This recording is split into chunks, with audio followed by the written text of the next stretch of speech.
Um homem que marcou a história. Você conhece algum homem que marcou a história? Jesus é bom. Esse aí é um concurso.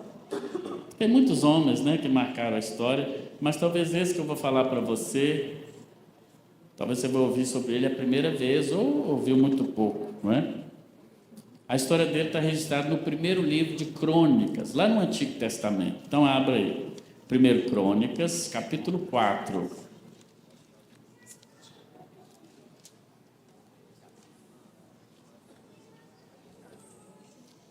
Primeiro livro das Crônicas dos reis de Israel.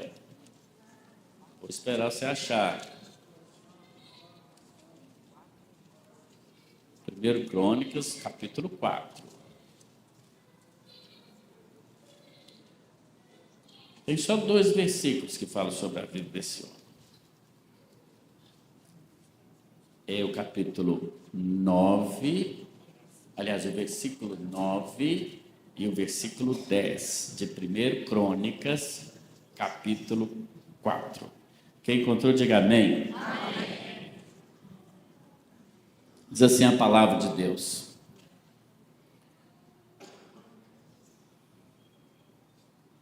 Foi Jabes mais ilustre do que seus irmãos. Sua mãe chamou-lhe Jabes, dizendo: porque com dores o dei à luz.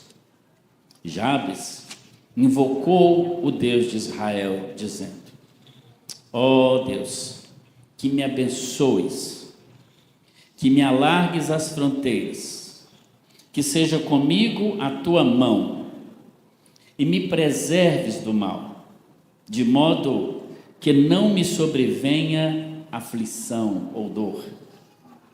E Deus lhe concedeu o que tinha pedido. Vamos falar todo mundo a última parte do versículo? Começa em e Deus, vamos lá? E Deus concedeu o que tinha pedido. Deus, muito obrigado pela tua palavra. Inspirada pelo Teu Santo Espírito, Deus, entendemos que é nela que encontramos parâmetro também para a nossa vida. Que o mesmo Espírito que inspirou o escritor sagrado a registrar as histórias bíblicas, esse mesmo Espírito possa nesta noite também iluminar nossas mentes, aquecer nosso coração para recebermos essa palavra boa, vinda do teu trono de graça, no nome de Jesus. Graças a Deus. Um homem que deixou marcas,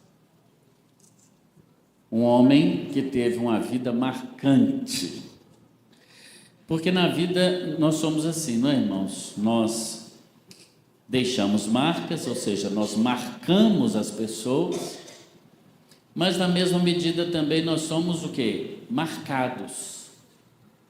Se você fizer uma reminiscência aí na sua mente, uma lembrança, pensa aí num fato agora que te marcou. Pensou? Faz igual a gente faz no PGM, né? O quebra-gelo. Pensou num fato que te marcou? Bom, agora eu vou perguntar assim. Você não vai precisar contar o fato, tá? Porque se todo mundo fosse contar aqui, por isso que você tem que ir para o PGM, porque lá você pode contar. Aqui só eu falo e você escuta. Amém ou não? Pode até não concordar, mas escutar tem que escutar, né? Quantos lembraram de um fato bacana, positivo, uma coisa boa? E quantos lembraram de uma coisa não tão boa assim? Um fato, uma coisa não foi tão legal assim não. Ficou mais ou menos meio a meio. Parece que os fatos bons... Quem não lembrou de nada, tá com a cabeça lá no jogo de futebol, pelo menos ele foi verdadeiro. E seu time ainda empatou hoje, bem feito. Então acho melhor você prestar atenção aqui que você vai ganhar mais. Porque quando empata ou perde é o seu time. Quando ganha é o nosso time, entendeu? Interessante isso, né? E muitas vezes os fatos que nos marcam negativamente, eles ficam mais assim aflorados na nossa memória. né? Agora no início de maio, né? Completou 30 anos da morte de um ícone, né? Do esporte brasileiro. Quem lembra quem foi? Ayrton Senna. Até quem tem menos de 30 anos já ouviu falar do Ayrton Senna, né? Se eu perguntasse a você, claro, os da mesma idade que eu, onde você estava no dia que o Ayrton Senna morreu, muitos de nós vamos lembrar. Os verdadeiros crentes, né, estavam na igreja. Ele morreu no domingo, na hora da escola dominical. Então, se você estava vendo a corrida, já está errado. 1º de maio de 1994. Completou 30 anos agora. Como eu não era nascido nessa época, então era assim. Estava na igreja. E outros tantos fatos, né, que a gente lembrasse.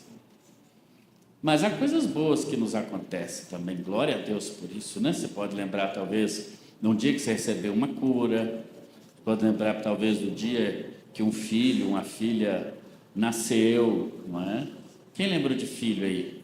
Aí, a maioria, tá vendo? Eu também.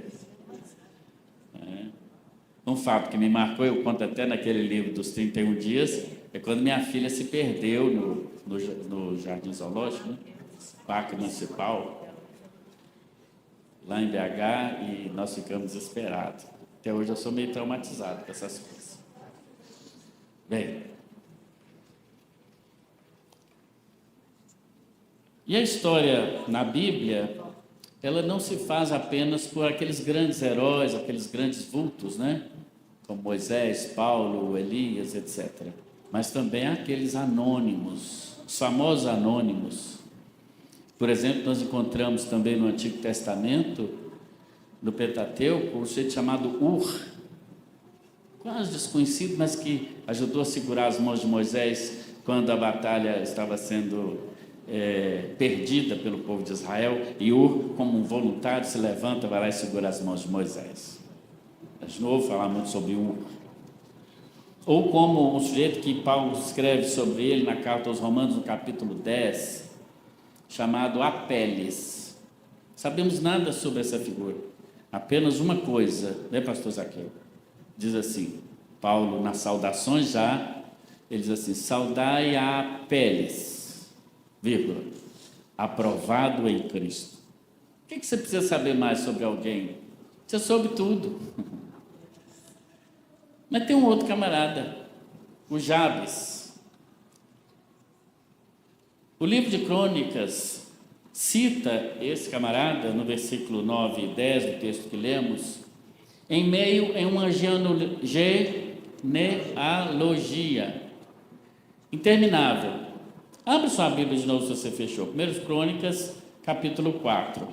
Se você olhar comigo, você vai ver que essa parte da Bíblia é uma daquelas partes, se for pecado, depois o pastor João Pessoa me corrige, por favor. Se for pecado que eu vou falar. Quando tem pastores assim, eu fico meio inibido de falar as coisas. Né, irmã? Você não fica inibida nunca, né, de nada. Não fica assim. Tatiana fica inibida de alguma coisa assim. Mas quando chega nessas partes de genealogia, viu, pastor João Pessoa, que eu estou lendo a Bíblia, que eu leio a Bíblia toda em um ano. Eu vou lendo. Hoje mesmo, lendo na minha devocional, passei por um texto que está lá marcado, 2/11/1915. Sou tão velho assim, né, irmãos? 2/11/2015. Aí eu marquei embaixo, 2/6/2024. Então tem 9 anos que eu passei nesse texto. Aí eu vou marcando, às vezes, põe a data. Mas quando chega nessas partes de genealogia, olha aí comigo, capítulo 4 de 1 Crônicas, ó, começa assim, verso 1. Os filhos de Judá foram Pérez, Esrom, Carmi, Ur, Sobal, Reaías, Sobal, Jaate, que gerou Almai, Laade, os nomes bonitos até, né? Ao verso 3, esses foram os filhos do pai de Etã, Gisreel, Isma. Eu não sei bem para que tem isso aqui, não, mas não sei, a gente pergunta para Deus. É importantíssimo, porque está aqui na Bíblia, não é? Mas que a gente dá uma puladinha, a gente dá. Fala sério. É que eu dou uma olhada assim, só tem esses nomes, eu já faço, bom, vamos passar para frente, que essa coisa. Eu leio toda vez, aí. Não é assim? E assim o escritor sagrado ele veio fazendo, para você ver, só genealogia, e vem, papapá, porque é o livro das crônicas, está contando quem era quem, porque é através desse levantamento, né, é que depois, mais tarde, vai se saber, por exemplo, que Jesus era filho de Davi, da mesma linhagem, né? É através desse censo, algo parecido com o que o irmão Cici fez aqui na igreja.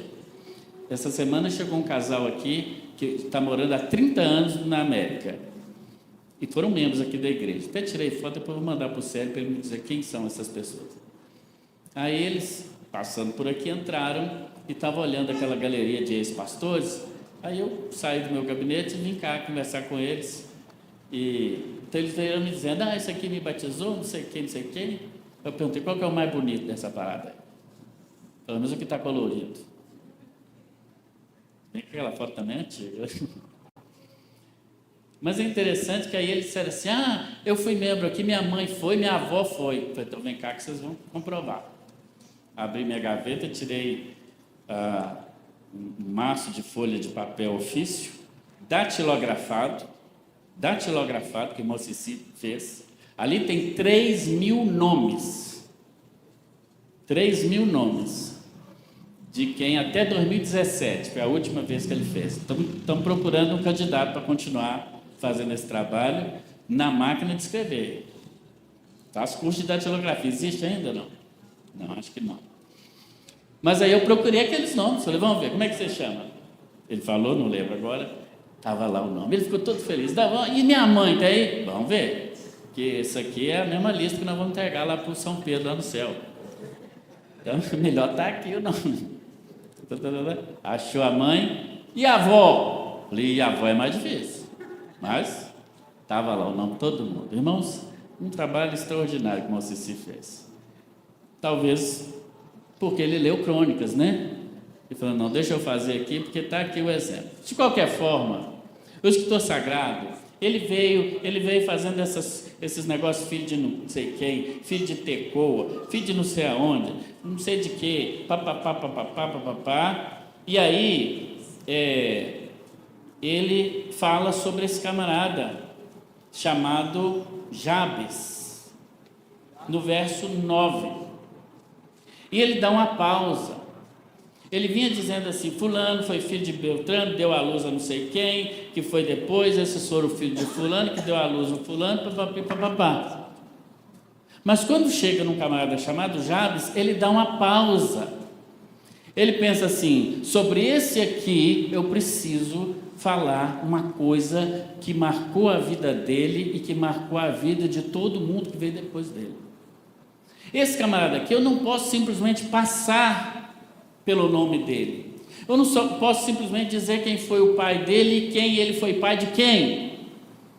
Aconteceu algo extraordinário com ele que eu preciso escrever nessa genealogia.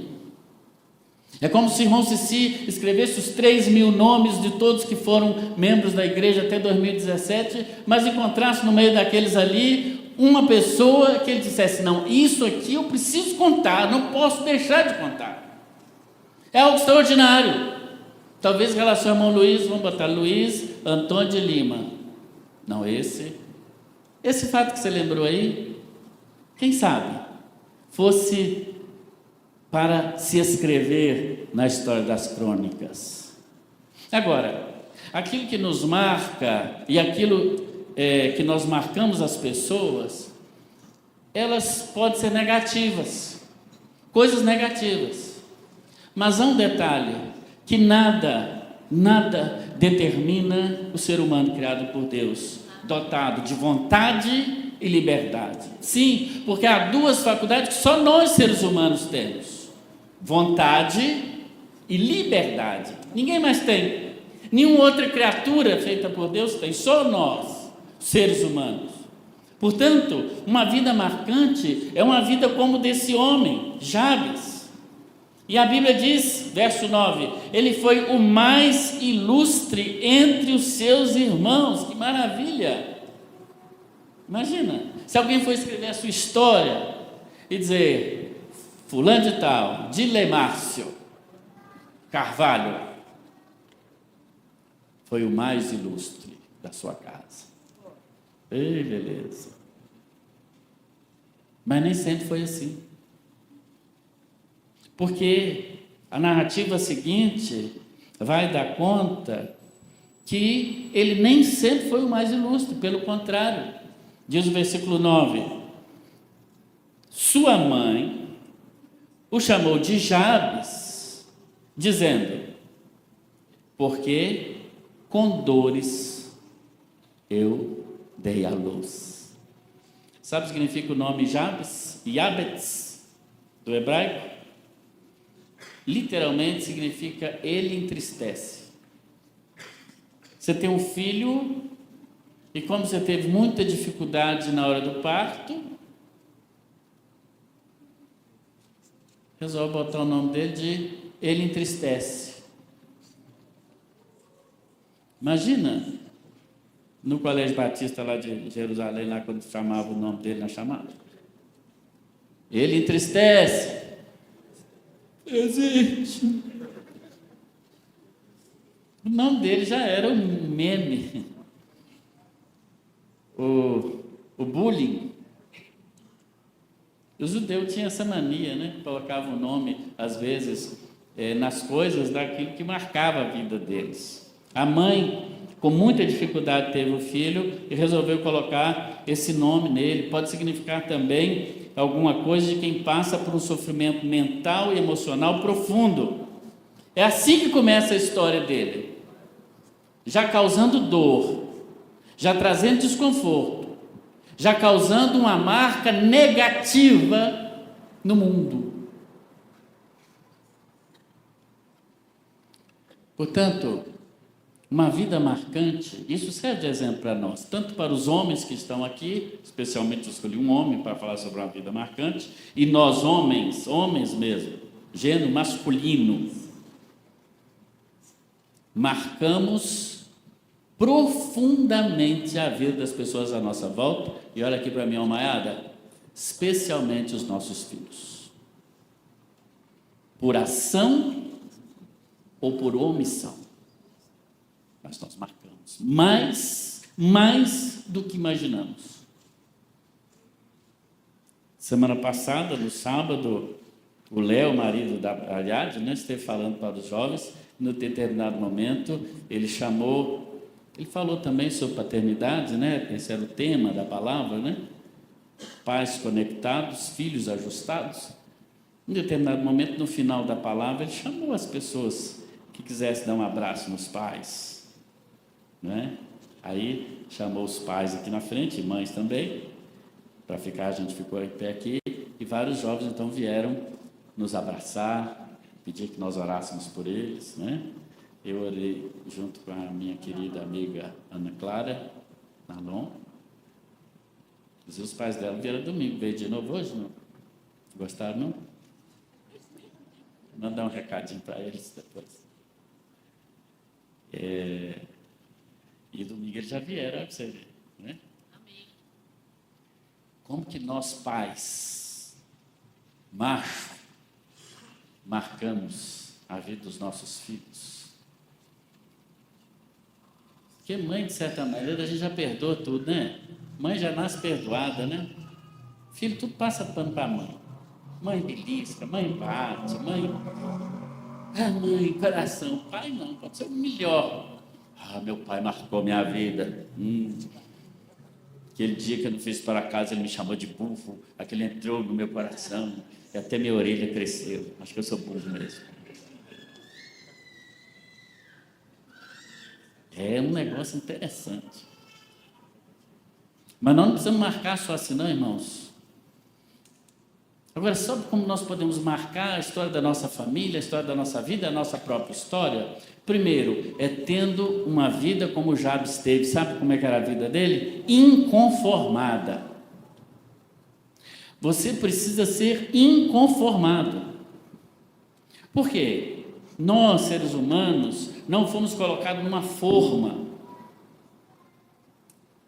Deus nos fez a cada um de nós dotados de vontade, de liberdade, exatamente para fazermos nossas escolhas, grandes, pequenas.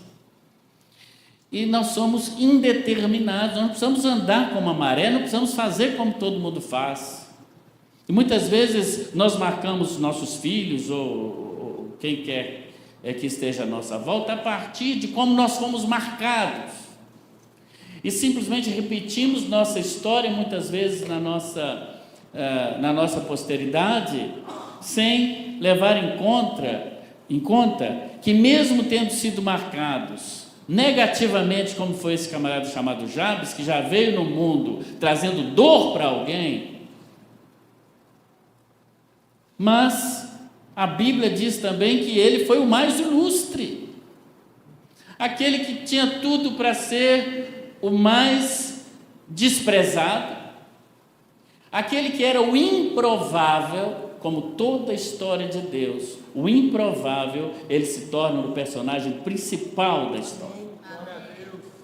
Eu conheço muitos improváveis, que tinha tudo para dar errado, que tinha tudo para ser o último da fila, que tinha tudo para não ser nada, mas confiou em Deus como Jabes, dedicou sua vida ao Senhor, e Deus o colocou uma outra prateleira. Seja um inconformado. E o Gabriel escolheu muito bem, viu, Gabriel? Quando você faz os PowerPoint, fica muito bonito, tá? Falar. Quando tiver feio, foi eu mesmo que fiz, pode saber. Olha lá, uma mulher indo contra como diz lá no Matatreiro, uma ruma de gente. Um mar de gente vindo de lá com a sombrinha tudo preta e ela indo daqui para lá. Sabe?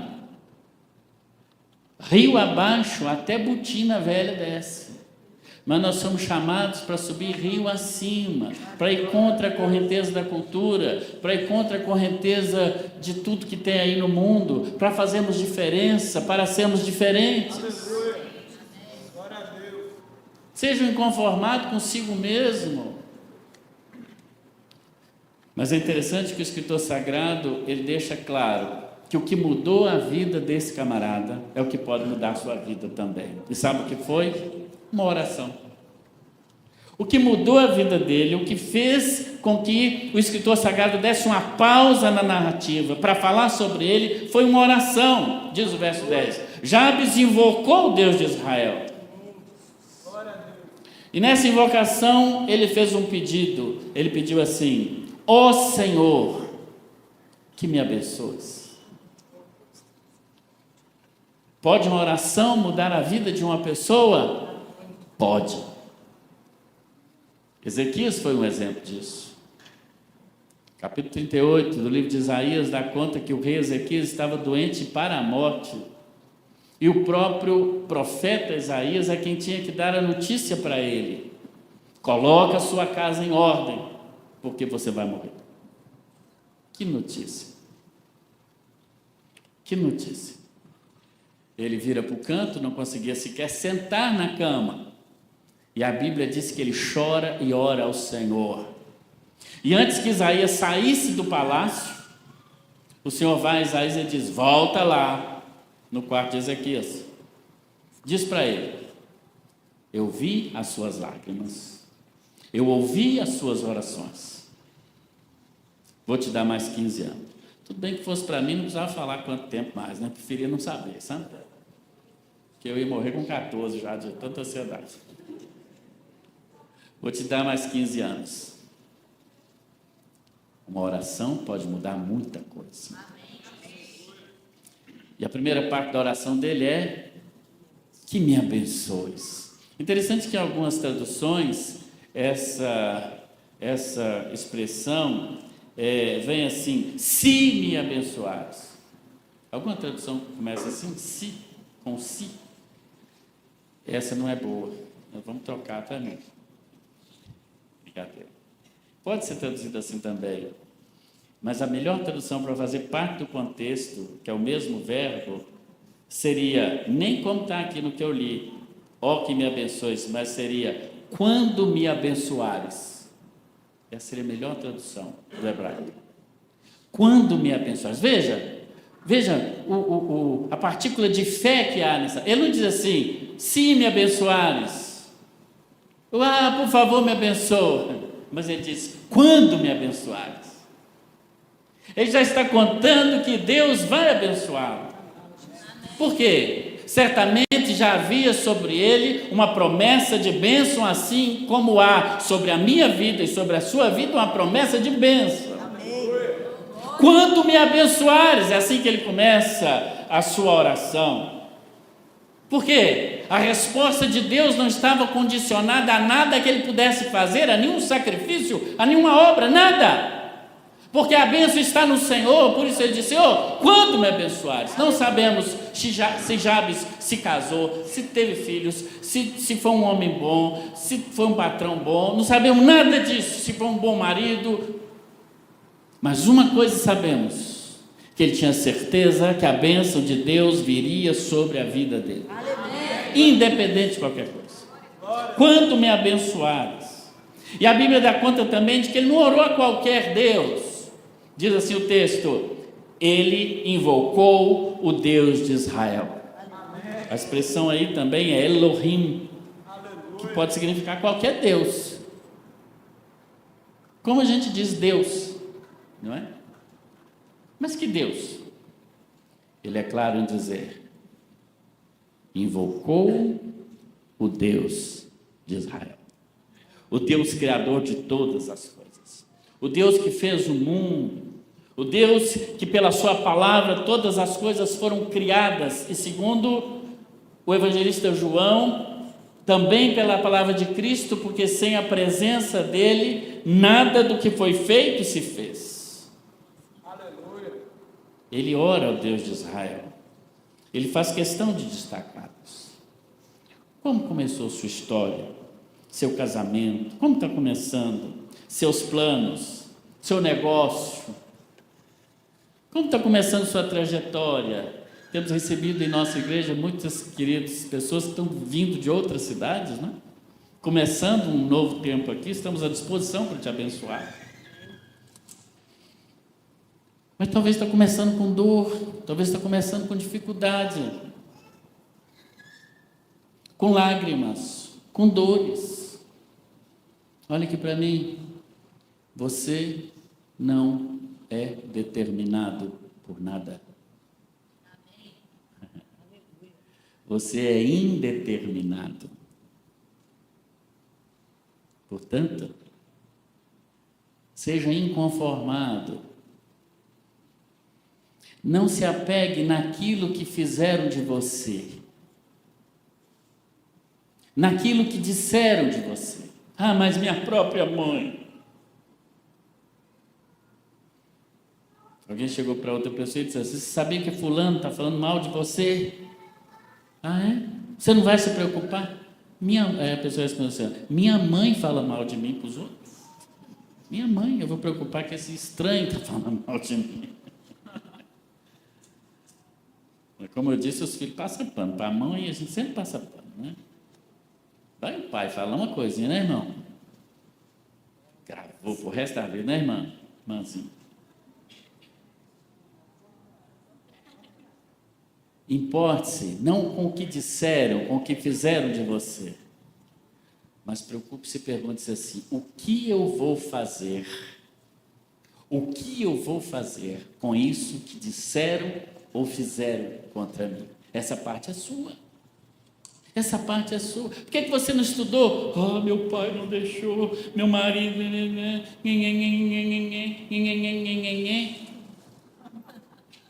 Assumo, fala, eu não estudei porque eu era preguiçoso, mas não queria estudar. Ponto. É assim que funciona. Lembra? Sabe o que a gente sempre bota a culpa em alguém? Desde o Éden. Quem que mostrou que você estava nu quando Deus veio visitar o Adão e a Eva? Que os dois. Deixa os dois. Quando essa Eva no céu, ela vai ver.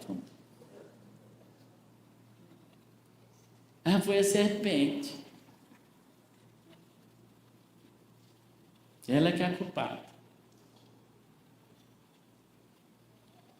Adão, o que foi? Ah, foi a mulher que o Senhor me deu, ou seja, a culpa, por fim, é do próprio Deus, foi ele que deu. Eu estava dormindo tranquilo, você foi lá bulir na minha costela e tirar a costela. Aí a gente separa assim, ou é culpa de Deus ou do diabo. Mas nós não temos responsabilidade nenhuma de nada, né? Você é responsável pela sua vida. Assume isso logo. Mas você não está condicionado por onde você nasceu, pelos pais que você teve, por nada. Por nada. Você pode fazer uma reviravolta na sua vida. E a primeira coisa que você pode fazer é pedir a Deus para te abençoar. Os provérbios dizem: a bênção do Senhor é que enriquece e nenhum esforço pode substituí-la. A prosperidade em todo sentido ela vem de Deus. O que importa não é como as coisas começam, mas é como elas terminam. Uma vida marcante, uma vida que marca, além de ser uma vida inconformada, é uma vida também que quer ser sem limites. Olha o que ele pede. Depois de pedir que abençoe, ele diz assim, verso 10 ainda: alarga as minhas fronteiras. Alarga as minhas fronteiras. O contexto aqui, certamente, é o contexto do campo, não é? Daquele que tem terra e quer agora mudar a sua cerca e aumentar a sua propriedade. Mas tem uma questão. É que quando se aumenta a propriedade, quando se muda a cerca, você acaba entrando em terreno de outros. Não é verdade? Ele agora é nobre, abençoado. O escritor sagrado diz: olha, apesar dele ter sido marcado pela dor, mas ele foi o mais ilustre entre os seus irmãos. Ele agora não se contenta com aquilo que ele tem de Deus. Ele diz assim: eu quero mais. Mas quando alarga a fronteira, a ideia não é limitar o outro, mas de entrar num terreno do inimigo. Quando nós queremos mais de Deus, quando nós queremos receber mais de Deus na nossa vida, quando queremos ter uma vida cheia do poder de Deus, nós estamos, na verdade, enfrentando ou afrontando o inimigo das nossas almas. É o território dele que nós precisamos pegar. Quando eu oro, por exemplo, por uma cura de uma enfermidade, eu estou pedindo a Deus para alargar minha fronteira. E mesmo aquele terreno que a morte já tomou, que a enfermidade já tomou, que é do inimigo, eu estou dizendo ao Senhor: Senhor, se eu tenho o poder de me fazer avançar, ter uma vida mais longeva e receber bênção do Senhor, como Ezequias. Deus disse: você vai morrer, mas depois Deus mudou de ideia e disse: você vai ter mais 15 anos. Nada é definitivo na sua vida. Nada é definitivo. Fiz alguns exames há 2 semanas atrás. Acho que 2. Me botaram aqui do armário, dentro daquele túnel. Como é que chama aquele túnel? Túnel do mal. Ressonância magnética. Irmão, vou falar, não, senão eu vou com medo, não sei. Você que inventou aqui, armário. A gente entra dentro do buraco, irmão. Tem que estar pelado também, porque dentro do buraco. E fica um barulho na cabeça. Mais 15 minutos. Tinha que ter uma tela de um filme, de um trem para a gente ver. Saí de dentro daquele negócio, rapaz. Nem um cafezinho me deram e mandaram embora para casa. Foi ver o resultado. Tá com a coluna cervical ruim, tá com o braço doendo, tá com os túneis do carpo tudo entupido, nem sabia que eu tinha esse negócio, entendeu? Pulmão também. Né? Você vai lá para você ver, vou mandar você ir lá. Você não sei, né? Aí deu o remédio, irmão. Aí eu fui ler a bula do remédio. Irmão, não lê bula de remédio, pelo amor de Deus. Esse remédio é para tirar essa dor. Ele tira essa dor. Mas você vai sentir tontura, dor disso, dor daquilo. Eu vou ficar só com uma mesmo, porque estou querendo tirar uma dor. O remédio traz 20, mas tira aquela. Mas é benção, tá, irmão? Pode tomar os remédios direitinho que dá certo no final. Assim, mas não leia a bula. Ainda bem que os médicos eles fazem um curso lá né, irmã Amanda, eles fazem um curso lá que eles ensinam eles lá. Por isso que eles escrevem tudo bagunçado daquele jeito. Aquilo é um código. É um código que faz parte de uma sociedade secreta. Tem que olhar isso aí direitinho. Que é um código que é para a gente não entender nada. Você já está morrendo e está felizinho lá. Entendeu? Então não leia, só toma os remédios e acredita neles e vai embora. Se Jesus te chamar, nós não acabamos de cantar aqui, se Jesus voltar ou nós morrer, nós vamos para o céu do mesmo jeito. É assim? Mas ainda que você tenha esse laudo da sua ressonância, do que for, faça como o rei de Israel, né? Que colocou no chão, levou a carta do diabo para o templo e orou sobre ela. E o Senhor o abençoou. Não é um laudo de médico, não é uma notícia ruim do seu filho, da sua filha, não é uma situação extrema no trabalho que vai limitar a sua vida. É um momento. Você está passando isso agora. É um momento. Mas tome posse para a sua vida de que você quer ver uma vida sem limite diante de Deus, que Ele vai alargar as fronteiras. Amém. Você vai invadir o terreno do inimigo. Era um homem de visão. Ele já tinha a bênção de Deus, ele já era nobre, mas ele dizia, eu quero mais de Deus. Seja um inconformado também com a sua vida espiritual. Peça ao Senhor para te dar ainda mais experiências com Deus. Peça ao Senhor para alargar a sua vida com Ele, de modo que você possa ver coisas na sua vida que você vai ter certeza, foi Deus quem fez isso. A mão do homem jamais conseguiria fazer. Foi o Senhor que fez, por isso eu me alegro, e por isso eu agradeço, e por isso eu continuo vivendo. O salmista no Salmo 91, principalmente no versículo 1, ele traz essa assertiva tão linda, ele diz, aquele que habita no esconderijo do Altíssimo, ele vai descansar à sombra do Senhor onipotente. Ele está protegido em Deus. Quais as fronteiras Deus precisa alargar na sua vida? Quais fronteiras espirituais você precisa romper em nome de Jesus? Que indecisões você precisa, em nome do Senhor Jesus, dizer, Senhor, alarga as minhas fronteiras, me dá mais entendimento sobre isso, eu te amo, eu preciso saber mais sobre algo do Senhor, portanto, alarga minha fronteira, eu já estou no teu caminho, mas eu quero mais, eu quero conhecer mais, eu quero saber mais, eu quero ter mais experiência contigo. Irmãos, o Senhor nos chama para experimentarmos a sua boa, perfeita e agradável vontade. Quando lá no seu pequeno grupo, alguém te perguntar, muitas das vezes naquelas perguntas, né, que vem e dizer assim, qual a experiência que você teve com Deus essa semana? Você poder dizer, olha, na segunda ele fez isso, na terça isso, na quarta isso, eu creio que amanhã ele vai fazer aquilo. Isso é uma experiência com Deus. É saber de antemão, conhecer o caráter de Deus, a ponto de saber de antemão o que Ele vai fazer, como Abraão, quando levava Isaac para o sacrifício, em determinado momento da jornada, ele deixou os seus empregados, e disse, vocês podem ficar aqui, que vai só eu e o menino, e Abraão diz assim, Abraão sabia que ia sacrificar o menino, Abraão sabia que ia matar o menino lá no alto da montanha, mas ele diz para os seus servos, fiquem aqui, porque eu e o menino vamos adorar e voltaremos. Sabe por quê?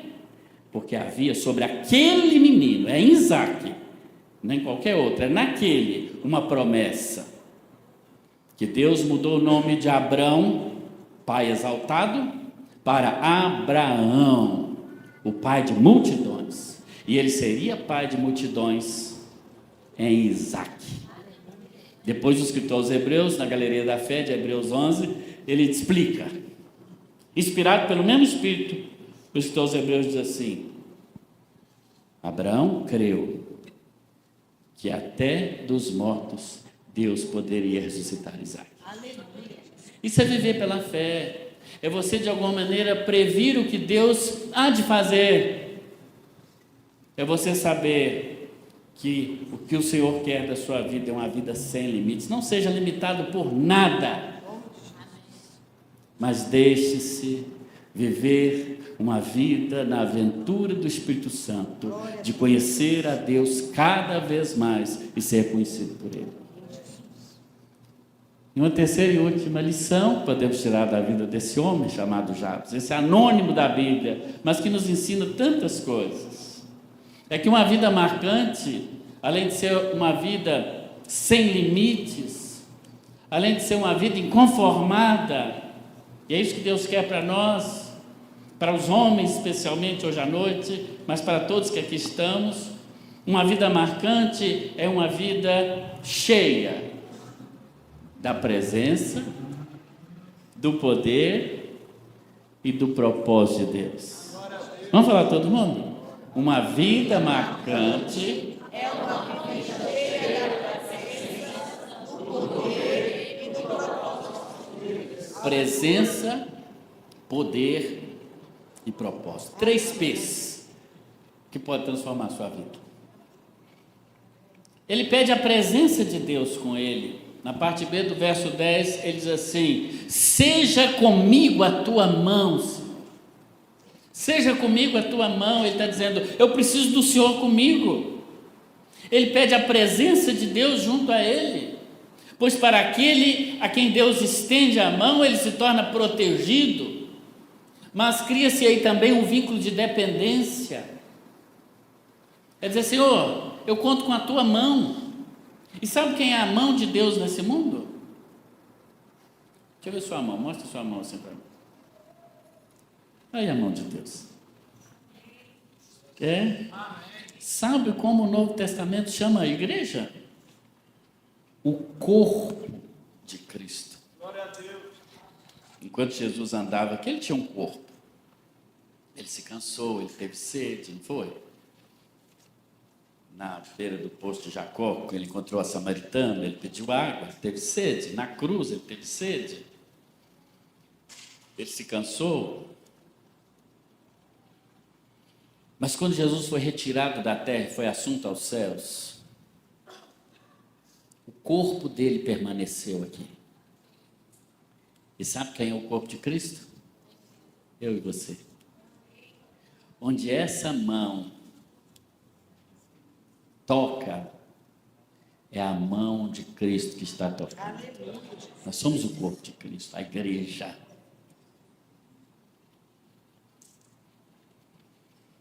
Mas para isso é preciso que a mão de Deus esteja conosco. É preciso que nós estejamos caminhando com Ele, tendo feito um compromisso de vida com Ele, assim como Jabes fez, e por isso a história dele está marcada. Esse texto deve ter sido escrito há mais de 4.000 anos, esse texto que nós acabamos de ler. Imagina o que é isso. Mas a vida de um homem que viveu ainda antes disso foi marcada, e marcou a vida de tantos outros, porque ele tinha a presença de Deus consigo. Como Enoque, que sabemos quase nada sobre ele, mas sabemos o necessário. Diz a Escritura, Enoque andou com Deus. Não precisa saber mais nada. Seja comigo a tua mão. E na outra parte do versículo 10 ainda ele diz, e me preserve do mal e de tudo o que possa me causar dor. Interessante que ele já veio causando dor, mas agora na sua oração ele pede a Deus que a vida dele seja cheia do poder, a presença, o poder de Deus.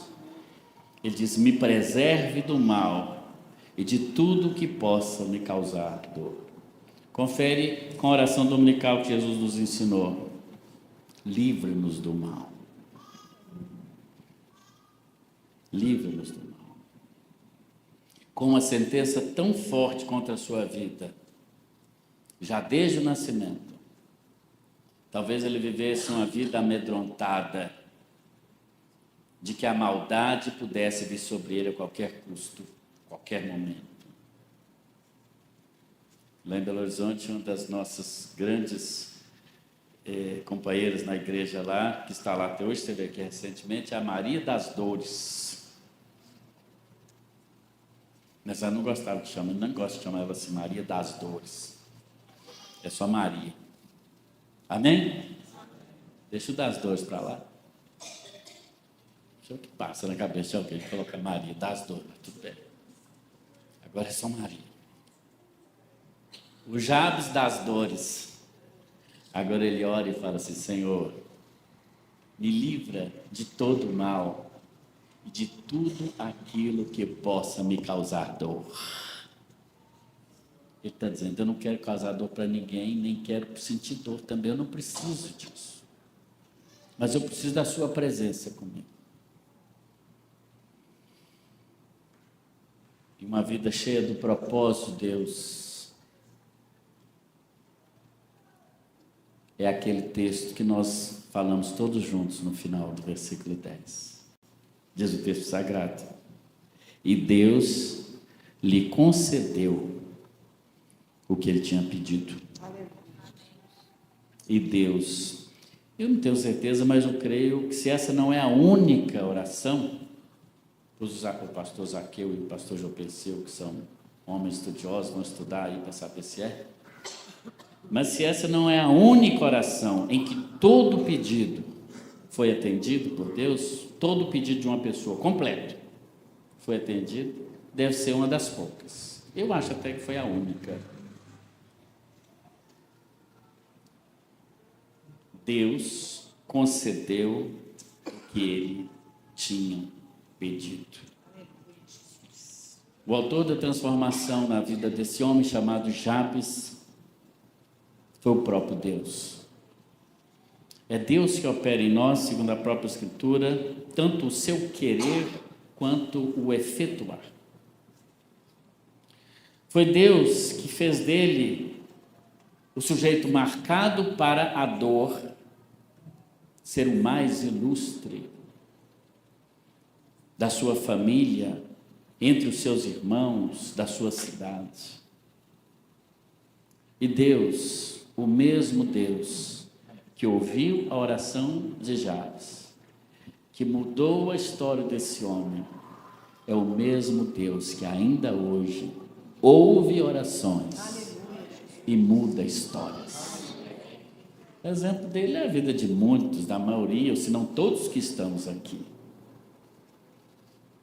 Mudados, transformados, não por um conceito abstrato, não por uma filosofia de vida, não é nada disso que nos faz estar aqui hoje à noite, por exemplo, senão uma experiência marcante com o próprio Deus, com Jesus Cristo, seu Filho, que nos traz agora também temos uma vida transformada. O mesmo Deus que abençoou Jabes, ele quer abençoar a sua vida, quer responder a sua oração. Basta que você clame assim como ele fez. O que começa com sofrimento pode terminar com honra. O que te causa dor? A sua cabeça onde você está, eu queria que você pensasse sobre isso. Como é a sua história? Já se eu contar a minha história para você, você vai chorar. Vai chorar. Mas talvez se eu ouvir a sua, vai chorar também. Contando a minha história, eu poderia falar de falta de recursos, falta de dinheiro, família muito pobre, nascido na periferia de Governador Valadares, criado na periferia de Belo Horizonte.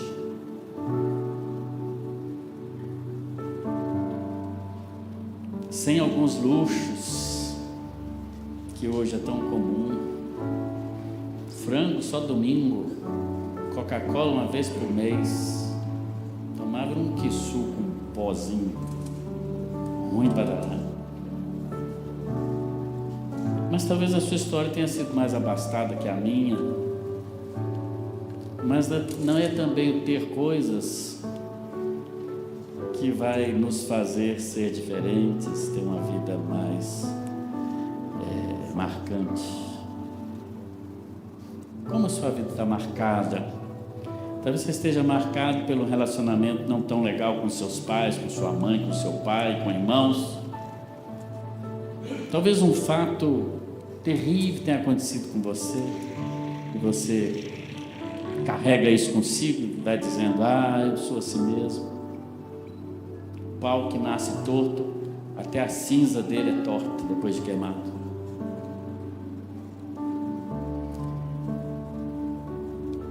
Como você tem marcado a vida das pessoas?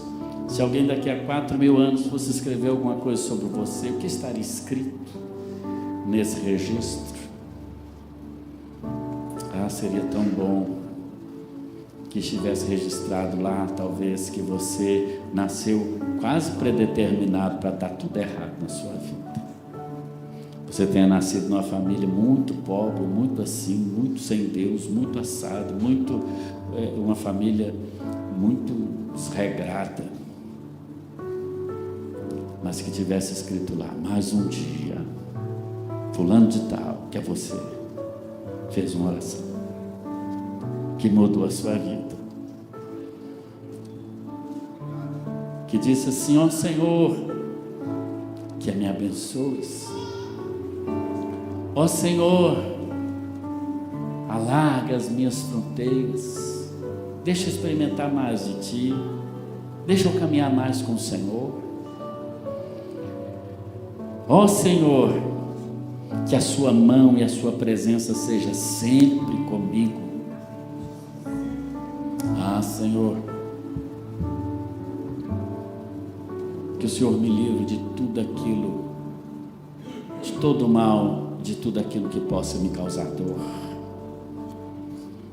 E no final da sua história, das crônicas da sua vida, daqui a 4.000 anos, talvez alguém vai ler lá no final: e o Senhor atendeu a tudo o que ela pediu. É assim que a sua história pode terminar. Uma vida transformada é uma vida incondicionada. Não sei o que fizeram de você, mas eu sei o que Deus pode fazer de você hoje. Eu quero fazer uma oração. Eu quero que a igreja continue em oração. Eu quero fazer uma oração agora, antes de encerrar esse culto. Eu sou Jabes, sabia?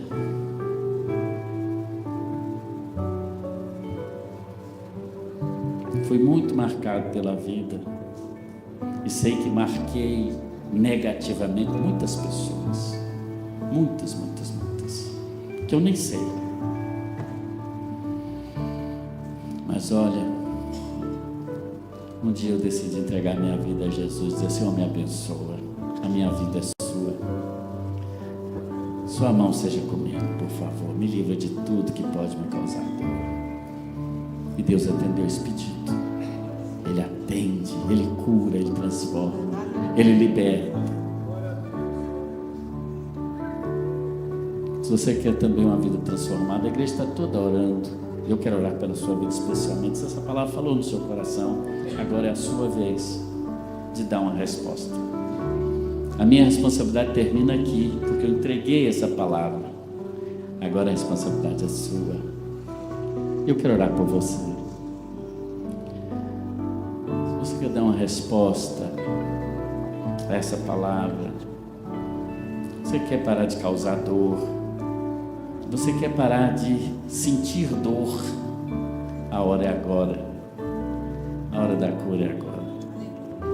Se você quiser, você pode ficar em pé onde você está, que eu vou orar pela sua vida. Vou colocar a sua vida no altar do Senhor, assim como Jabes fez. Você pode fazer hoje à noite, em qualquer lugar desse auditório, qualquer pessoa.